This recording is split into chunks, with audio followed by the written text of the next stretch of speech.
You are thinking of taking admission to PhD, but you don't know English. Your English is somewhat broken and you feel shy, embarrassed about it. You think that you are not going to make it just because of language. You feel shy, insecure, and you feel sad. You have clicked the right video. Hi, hello, my name is Aatiya. Welcome to PhDpreneur. I speak about the latest opportunities and fellowships in research as well as entrance exams. I also speak about mindset, wellness, and Vipassana. So recently I got a comment on one of my videos whether it's possible to do PhD without English, and my first instinct was just ignore it. Somehow it went to the back of my mind. I started thinking, for me, English has never been the problem because I've been raised in an English medium. I've never had any issue speaking the language. But there are so many people who are struggling with their English language journeys, who have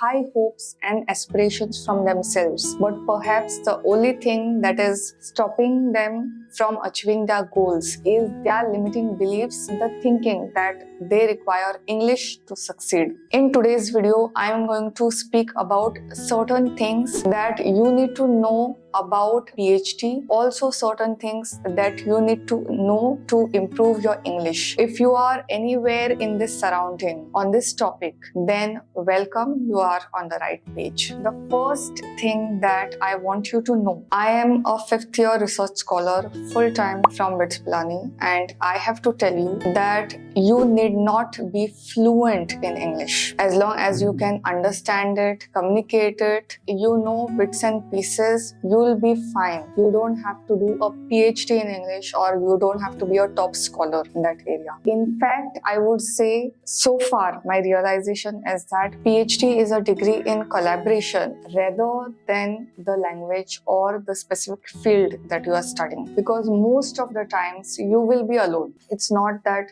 you are going to give public speaking talks or go around giving questions or answers, giving exams, oral exams, nothing of that sort. You have a topic, you will be alone working on it. Yes, there are presentations that you have to do, there are things that you have to do, but that of course you can plan in advance. Those who are very fluent in English, and I know several of them, they also get goosebumps before giving a presentation. Not just because it's in English, but it requires that kind of level of preparation. As long as you are able to invest in yourself, as long as you are able to put in the efforts, you will be fine throughout your PhD, and that is my guarantee. Say suppose you are really weak in English, your communication is not good, then there are plenty of resources. I'm going to speak about each of that in a couple of minutes, but for now, there are plenty of resources that can help you, that can get you ahead as long as English learning is concerned. It's not an English speaking marathon. You are not competing with anybody. You are just here trying to focus on your work. If you have doubts that for writing, research paper writing, you will have any issue or you have any problem,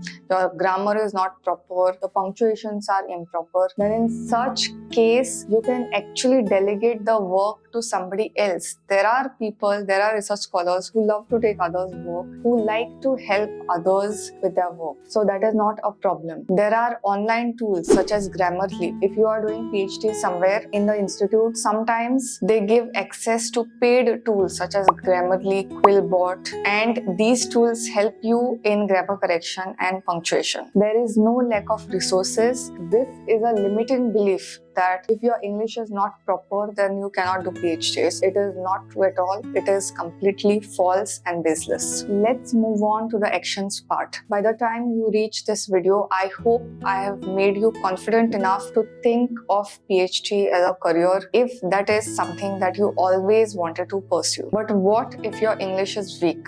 Because English is the medium of instruction in most of the institutes, if not all. How much ever motivation I give, you may feel that you want to work on your English learning skills, then where do you start? Here we go. The first thing is observe all those who speak English. There are people around you, the way they communicate, the way they put their points forward is completely different in a professional environment than others. And specifically, this is for you if you have already taken admission to PhD, then you must be in awe or you must be wondering that how will you speak? You don't have to speak. For now, just observe what all is going on around and if possible, take notes how people are saying sentences. The next thing to do is consume information in English. As somebody who was growing up, I always liked material in English, but I also adored material in my mother tongue, that is Konkani, Hindi, Marathi, and I love these languages. I still love these languages. But if your focus is on bettering your English language, then the best thing you can do is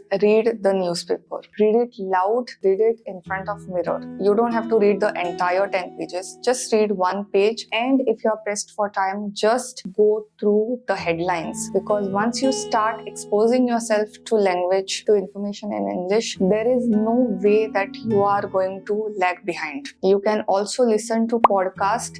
These need not be English learning podcasts, but you can also listen to podcasts related to self-improvement, related to any other topic, but they are delivered in English. So that's how your English communication skills can improve. The next thing is reading blogs, reading materials on the internet in English, and this is definitely going to help you. If for so long you have been in a comfort zone where you were not exposed to much of English, then this transition phase can be slightly difficult, but this difficulty will be there for short time. You are going to ease into the English learning phase. So you just have to have patience for some time till the English sips in your thoughts. If you follow the steps, what I've told you so far, and the ones that I'm going to tell you, there will be a time when you will start thinking in English. For example, whenever I take notes, my first instinct is to go to English language. I take it in English. If I have to make a to-do list, if I have to plan a project, if I have to plan an experiment, I cannot even imagine doing that in Konkani or Hindi. Now that's because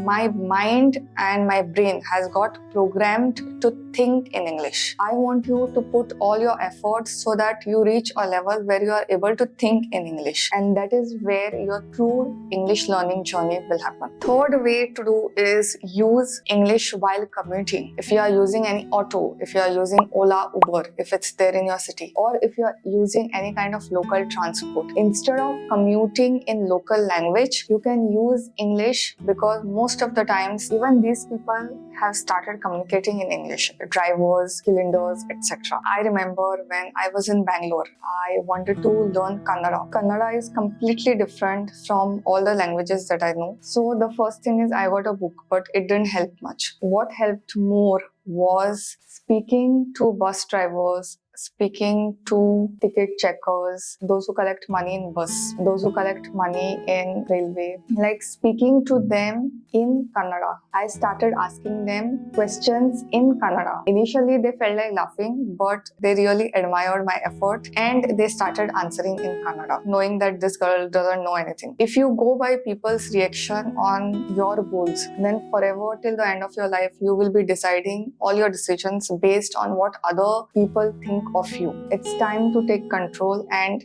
take the matter in your hand if you are really serious about upping your English language. If you are somebody who has already taken admission to PhD and you have a presentation coming up in English, the best thing you can do is plan and practice in advance. This may sound like a cliche, but practice is the only thing that can make or break your presentation. So it doesn't matter whether your presentation in English or in other language. If you are somebody who considers your language learning as weak as compared to others, then you need to put 2x efforts in practicing that. You prepare a script, not just the outline. You prepare a script of exactly what you are going to say in which paragraph. For this slide, you are going to speak about this thing. Prepare a complete script and based on that practice. Then if you do this, there's nothing and nobody that can stop you. If you want to further your English language, then I came across this website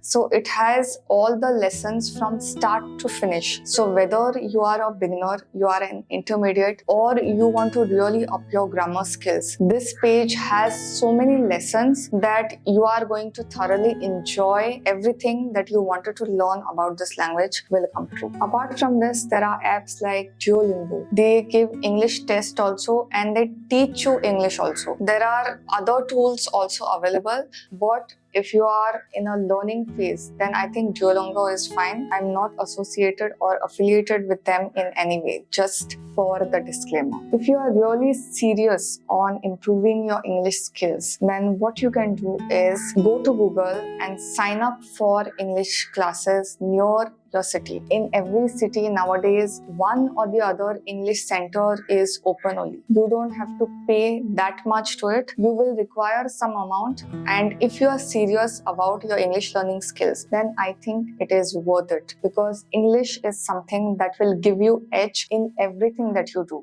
It's not career specific. You may be in any career, whether you pursue research after PhD or academia. This is one skill that is going to take you a lot forward in your career if you feel that you are lagging behind in this. So these were some of the things that I wanted to share with you as far as your English learning journey is concerned. Treat it as a skill, okay? Like how you learn to cook, how you learn to give a presentation, how you learn to write a research paper. Avoid attaching English learning with your self-worth. Treat it like a skill objectively, and then you will see so much growth in yourself that you will be surprised why I didn't think of this earlier. With that, it's a wrap. See you until later. Bye for now.